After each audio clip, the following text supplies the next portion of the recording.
Oke, welcome to Zwif Podcast dengan komunitas Zwif. Ada Om Iman, Om Bona.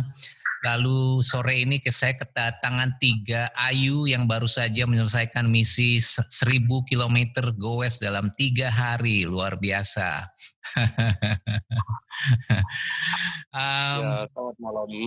Malam ya. Ini walaupun saya lihat Om Iman dan Om Bona habis pulang kerja nih, tapi kayaknya kalau ngomongin sepeda kayaknya dapat second win ya, nggak kelihatan habis kerja ya.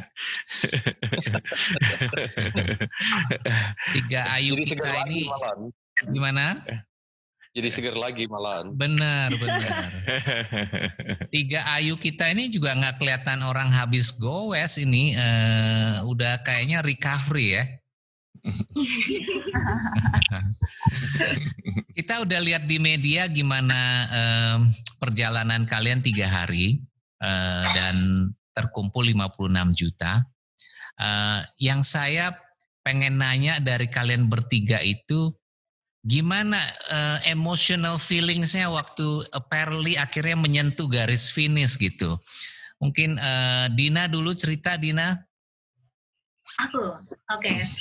Ya kalau aku sih sebenarnya dari awal pertama kali mulai aja aku udah pengen nangis banget ya. Apalagi ini tuh eventnya pas kita mulai tuh kita berdoa sama-sama, terus kita nyanyiin lagu Indonesia Raya. Itu kayak udah berapa lama sih nggak pernah denger lagu Indonesia Raya gitu kan. Jadi dari mulai aja sebenarnya udah pengen nangis awalnya gitu kan. Terus pas mulai udah hari pertama 500 kilo itu capek lah ya gitu. Cuman hari kedua juga masih capek banget. Dan hari ketiga tuh udah kayak semangatnya ada banget gitu. Terus pas udah dari awal mulai tuh udah merinding sebenarnya. Makanya pas stage awal tuh kita semua kan kebut-kebutan kan gitu kan. Jadi kayak pengen banget ngejar gitu, semangatnya tinggi banget gitu. Terus pas udah 900-an, wah itu semakin makin merinding banget gitu, kayak aku kayak nggak percaya bisa nyampe situ sih gitu, kayak ya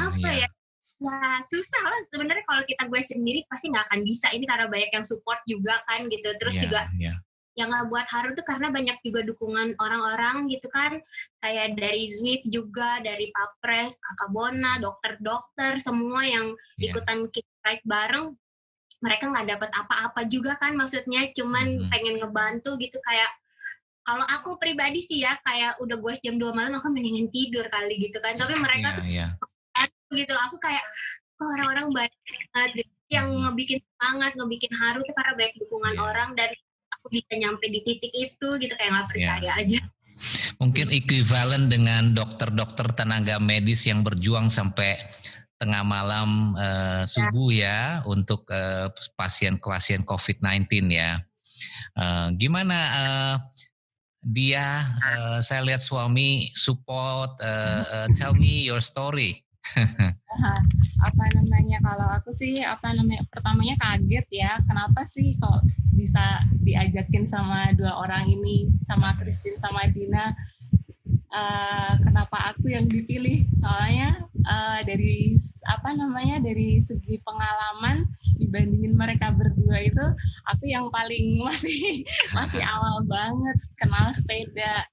Makanya begitu diajakin mereka berdua untuk ngelakuin aksi ini, kayak excited gitu, karena kan ngelihatnya tujuannya itu baik untuk membantu teman-teman yang di luar sana sedang melawan COVID Corona ya. Jadi senang aja gitu. Kalau untuk pengalamannya selama gue 1000 km kemarin itu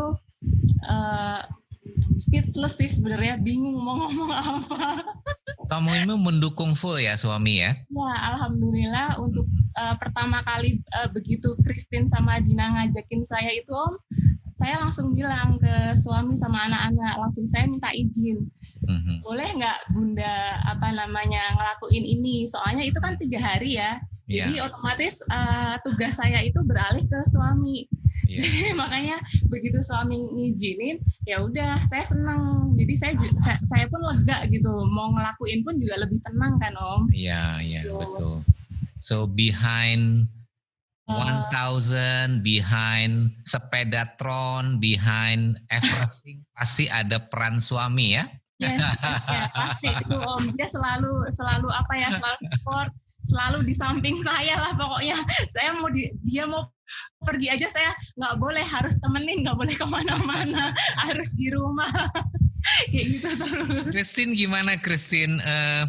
Kita di episode lalu baru undang kamu Everesting, baru undang kamu 24 jam. Apakah ini terasa lebih ringan atau gimana? Ringan,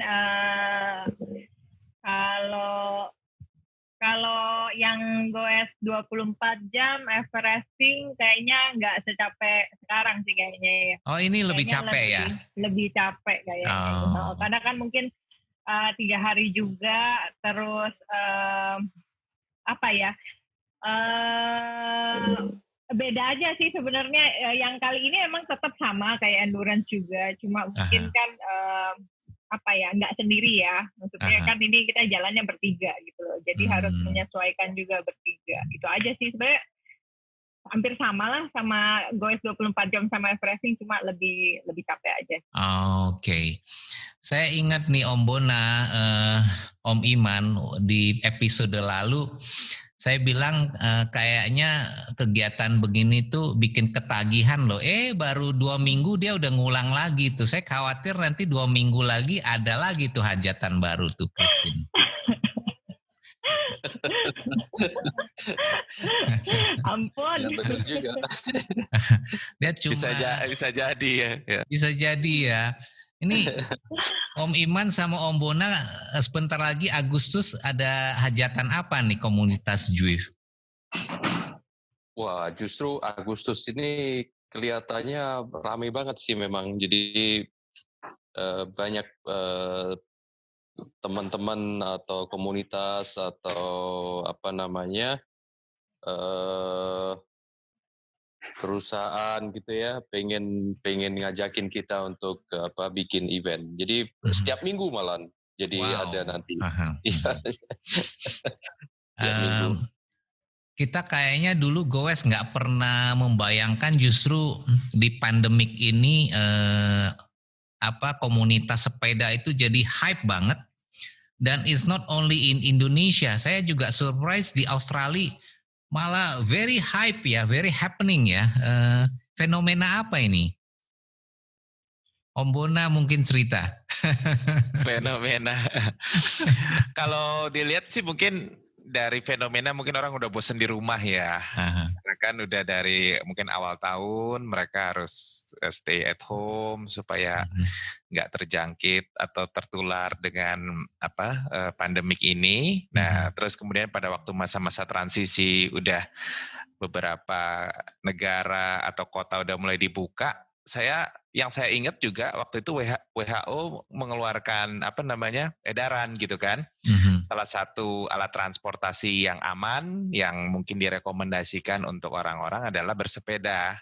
Jadi malah ada guideline-nya dan saya juga di grup di komunitas itu sharing, oke, gimana sih untuk bersepeda yang aman dan tidak berbahaya dalam kondisi saat ini. Waktu itu WHO sendiri bahkan dia ada berbagai macam versi, maksudnya beberapa macam bahasa gitu kan, caranya untuk jaraknya dan lain-lain. Nah itu satu. Kemudian kedua, memang keluarga ya, biasanya anak-anak kan ini baru sekolah di rumah terus gitu kan.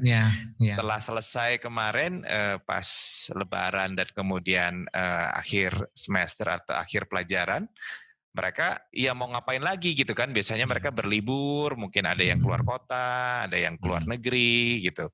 Nah, karena nggak bisa kemana-mana, mall juga masih tutup gitu kan. Salah satu yang bisa dilakukan mungkin ya berjalan-jalan gitu. Tapi kalau jalan kaki mungkin agak susah, ya mungkin sepeda. Saya ada mungkin lebih dari 10 teman saya gitu yang nelfon saya gitu, mau beli sepeda buat anaknya. Bertanya-tanya gitu. Jadi memang ada keluarga dari anak-anak, udah beli sepeda aja deh, ayah, ibu gitu kan, supaya bisa jalan-jalan keluarga. Bahkan istri saya juga minta dibeliin sepeda. Belum pernah loh minta dibeliin beliin sepeda. Oh ya, saya iyain dulu aja.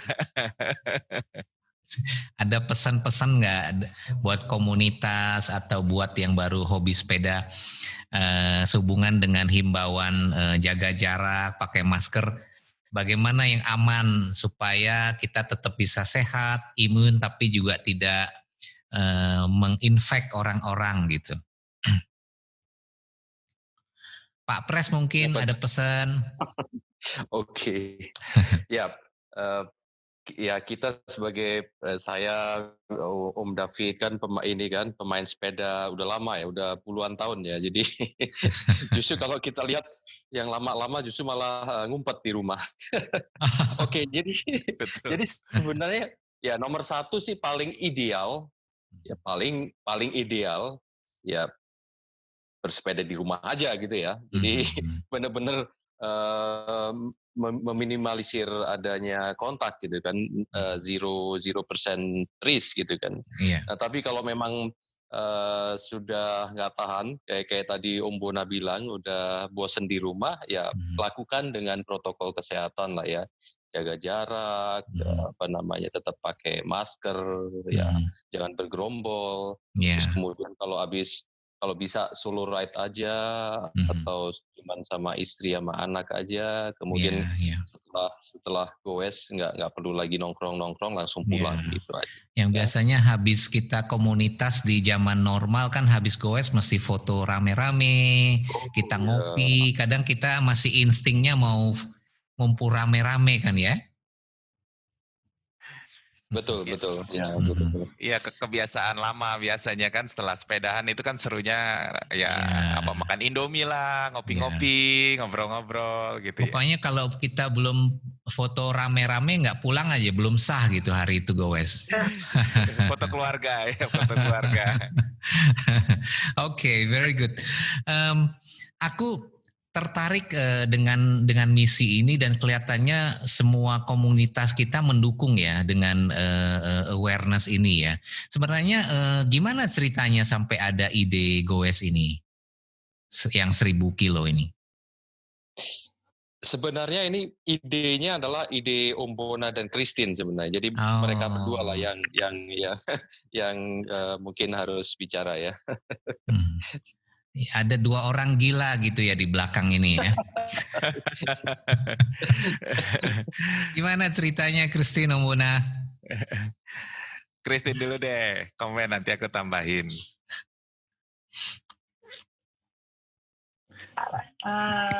Kalau kan jadi event pertama itu kan goes 24 jam menghasilkan 734 kilometer. Ya kan? Event kedua Everesting 10.000, ya kan. Ketiga dipikirin apalagi ya, pengen ngelakuin apalagi ya, tapi kan pikir pengen tetap tujuannya adalah donasi gitu loh. Terus oke lah 734 dalam waktu 24 jam, oke. Mau nggak ya kalau misalnya kita lakuin 1.000 gitu loh. Terus tapi agak nggak mungkin juga sebenarnya 1.000 itu kan banyak ya gitu loh. Kalau jadi kayak beban gitu 1.000, aduh. Itu kan kalau kemarin kan goes 24 jam, pokoknya gue goes selama 24 jam. Berapapun kilometernya, I don't care gitu loh. Tapi ya thanks God-nya ternyata bisa menghasilkan sekitar 734 gitu. Terus ya udah deh coba aja gitu loh. Kita bikin dengan kalkulasi bla bla bla bla bla. Akhirnya dibikin dari tanggal 24 sampai tanggal 26, which is sebenarnya 3 hari gitu loh. Nah, terus udah gitu, ya sebenarnya sih agak mikir juga sih bakalan bisa finish atau enggak gitu loh. Ya finish mungkin finish, tapi mungkin suffer atau enggak ya nggak tahu juga gitu loh. Dan tentunya kan, maksudnya kan ini kan tadinya kan memang aku sendiri dari pertama, kedua gitu loh. Terus yang ketiga ini kan kenapa ya gue nggak ngajak siapa gitu ya yang bisa nemenin, yang benar-benar nemenin gitu kan. Nah terus emang kepikiran bahwa selama pandemik ini kan memang tidak memang lebih tepatnya gue nggak pernah keluar intinya gitu loh. Bersepeda tuh tidak sama sekali keluar, hanya keluar apa sih namanya, kerja doang ke kantor gitu loh, sama ke Indomaret di bawah. Nah jadi ya kenapa enggak ya gitu loh. Terus pikir ketemu sama mereka, ya kan. Sebenarnya kan kalau aku sama Andina udah kenal lama, lebih lama dibanding Mbak Dia. Aku kenal Andina tuh udah lama dari tahun 2016 ya kayaknya ya Din ya. Udah lama lah pokoknya. 2017 DC Bromo. Oh iya Bromo 2017 ya. sorry ya Bromo. Ya. Oke, dan ketemu Mbak Dia juga ketemu baru tahun lalu bulan Juni apa? Iya, pokoknya di Solo ketemu dia. Jadi sebenarnya kenal Dina lebih lama, tapi memang kita jarang ketemu. Ketemunya biasa di event. Kalau nggak di IG-an kita sosmed, ya kan? Yeah. Kalau sama dia memang ketemu langsung. Waktu itu juga pas di Solo gitu loh. Nah, kayak gitu. Kan mereka kan nge-Zwift. Sebenarnya aku juga ketemu sama Dina sebenarnya udah lama juga di Zwift gitu loh. Karena kan Dina juga Zwift kan di grupnya kita gitu loh. Yang lebih aktif kan si Dina gitu. Terus si dia kan aku jarang-jarang WA juga gitu. Nggak pernah, kita nggak punya nomor WA sebenarnya, lebih tepatnya. Jadi yang mempertemukan gitu kalian bertiga siapa? Dan mau sepakat? Di Zwift sebenarnya, di Zwift. Dan akhirnya sampai ketemu sama Mbak Dia ini nggak sengaja pas waktu itu si Om Bona ada goes bareng sama Zwift Singapura. Terus ngelihat nama Dia Ayu kok kayak pernah tahu gitu. Setelah ngelihat, ya ini kan Mbak Dia yang waktu itu ketemu di Solo gitu loh. Ternyata dia aktif di Zwift, kan sebelumnya nggak tahu gitu loh. Udah dari situ terus nge-ride bareng segala macam. Terus udah gitu mungkin sering lah ya. Terus akhirnya kan emang sebenarnya kan kalau aku ngajak orang juga nggak mungkin aku ngajak orang yang mungkin baru mulai goes ya nggak mau juga gitu loh ya kan. Mendingan gue sendiri aja daripada mencelakakan orang lain gitu kan, mikirku gitu loh. Nah, emang aku udah tahu capabilitiesnya mereka ya kan, pasti bisa nih mereka gitu loh. Ya udah akhirnya aku ajak mereka berdua gitu loh. Tadinya aku pikir juga ini anak mau nggak ya gitu loh. Yang aku takut sebenarnya mesti sama gilanya ya. Ya, maksudnya gini, aku cuma takut Dina mau apa enggak. Kalau dia mungkin aku rasa mau gitu loh. Karena kan dia juga sebelumnya udah Everesting gitu loh. Jadi aku pikir dia pasti mau gila gitu ya. Kan itu lama gitu kan. Kalau si Dina kan emang belum nih. Makanya aku agak worry. Tapi dia adalah orang pertama yang aku ajak. Din, mau nggak gini-gini nih? 1.000, oke, dia bilang 1.000 dibagi 3 ya, nggak ada bagi-bagi 3, kita masing-masing 1.000, gitu. Dia langsung kayak terjebak dan nggak bisa ngomong tidak gitu loh. Akhirnya ya udah, terus akhirnya udah gitu aku bilang aku bakalan ngajak Mbak Dia loh, bilang oke ajak aja Mbak Dia, aku ajak, tapi dia lama balasnya lama, mungkin karena di toko atau dia mesti izin suami dulu sama anak. Ya mungkin ya kan. Dan udah gitu baru dia jawabnya pas malam. Jadi kita ngejebak juga sih sebenarnya, ngejebak aja. Dan udah jadi sebenarnya kita tuh plannya itu cepat banget. Nggak ada kata mau kita plan dulu sebulan gitu. Enggak gitu pokoknya. Tuh gimana sampai bisa didukung komunitas Zwift nih Om Bona sama Om Iman? Nah itu coba.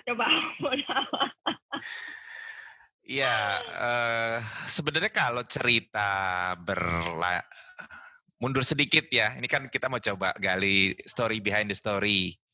Jadi di awal juga sebenarnya karena pandemi, dengan pandemi terus masuk ke bulan puasa, ya waktu bulan puasa kemarin itu memang Zwift selalu bikin acara ngabuburit. Ya ngabuburit itu setiap hari gitu kan, sore dan pesertanya biasanya sih dari berbagai macam daerah. Tapi yang tahun ini bukan tahun yang pertama untuk Zwift Zwift Indonesia bikin ngabuburit. Ini yang mungkin udah ke beberapa kali ya. Tapi tahun ini tuh ramai sekali gitu.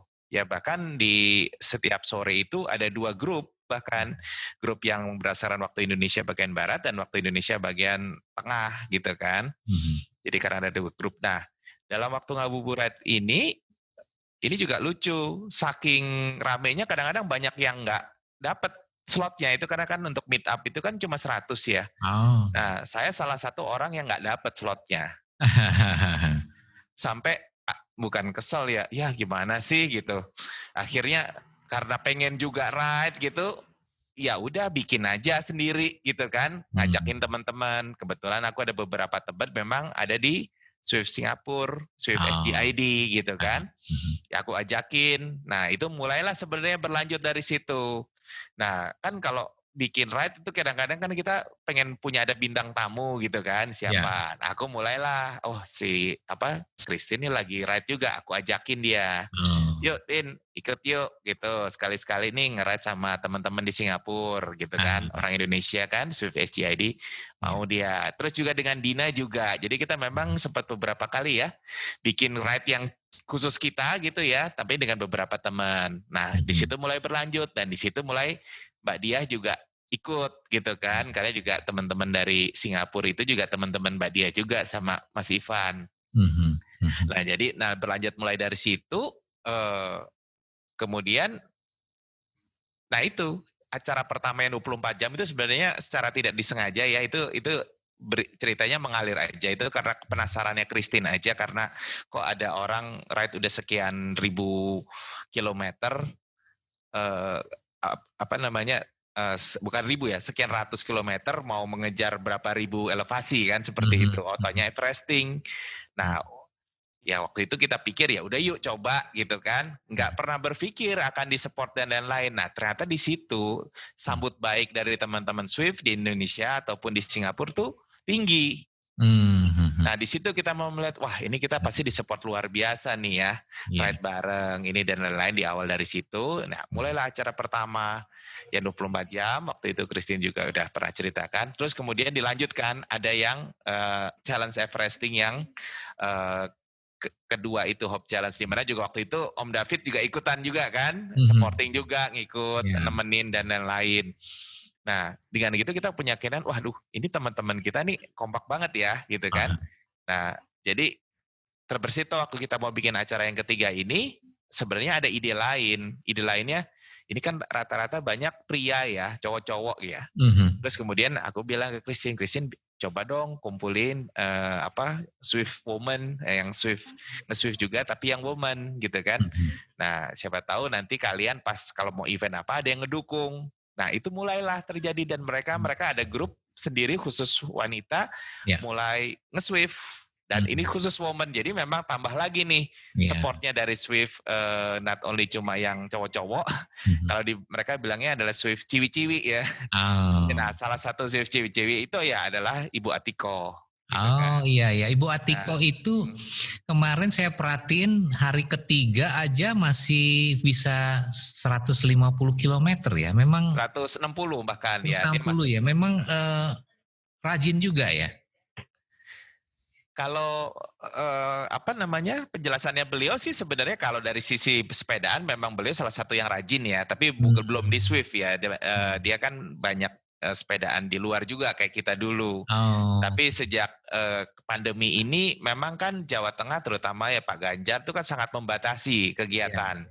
Jadi misalnya kalau grup sepeda cuma boleh 20 orang atau 30 orang gitu kan. Nah, otomatis kan sebagai istri dan leader daripada di Jawa Tengah itu kan mesti ngasih contoh juga kan. Tapi namanya pesepeda pada dasarnya kan pengen sepedaan gitu kan.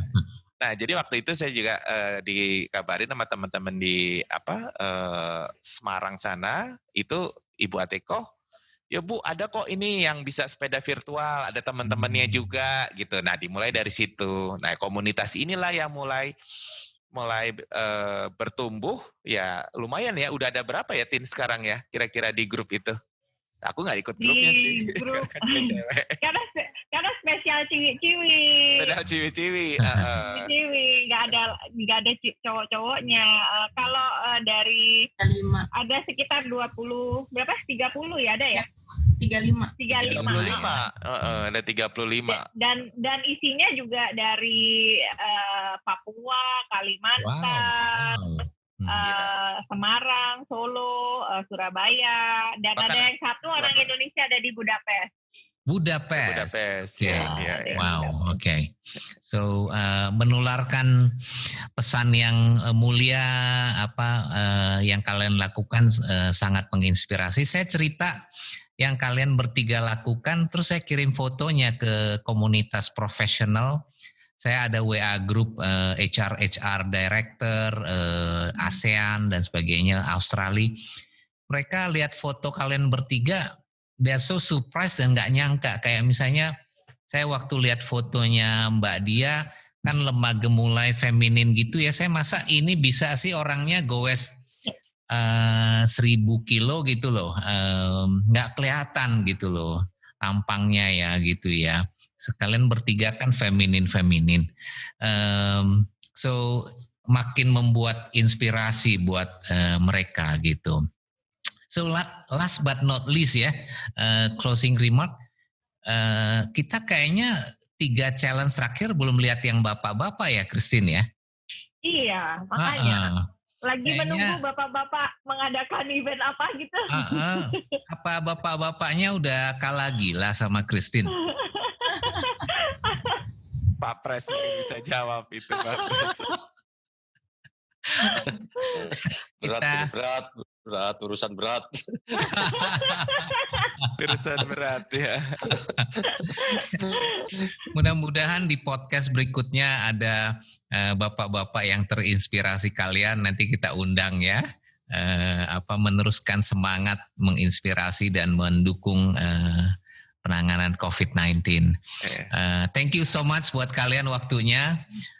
Mudah-mudahan apa yang disampaikan mendatangkan berkat, dan terima kasih juga untuk dukungan keluarga untuk event ini ya. Thank you so much. Selamat malam semuanya. Terima kasih. Malam. Bye.